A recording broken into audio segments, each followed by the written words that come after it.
Hello guys, আশা করি বন্ধুরা অনেক ভালো আছো। আজ যে বিষয় সেটা যে কৃষিকা দাখিল অষ্টম শ্রেণী।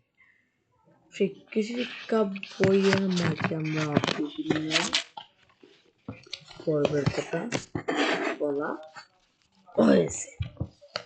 এখানে কত পৃষ্ঠা বলছি, 23 পৃষ্ঠায় লেখা আছে মৃত পাখির সৎকার। খামার ও বসত বাড়ি থেকে দূরে সৎকারের ব্যবস্থা গ্রহণ করে মুরগির মৃত্যুর পর যেখানে সেখানে না ফেলে একটি গর্ত করে মাটি চাপা দিয়ে দিতে হবে। অন্যত মৃত পাখি থেকে রোগ জীবনে চালিত একটি পরিবে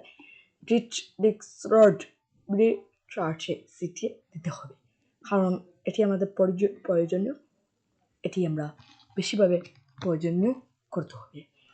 আর আগামী দিন 23 পৃষ্ঠারের মূলভাব পড়াবো। আপনারা এই চ্যানেলে থাকবেন, নতুন হলে সাবস্ক্রাইব করবেন এবং লাইক করবেন, কমেন্ট করবেন এবং বেল আইকন বাজিয়ে দিবেন। আসসালাম।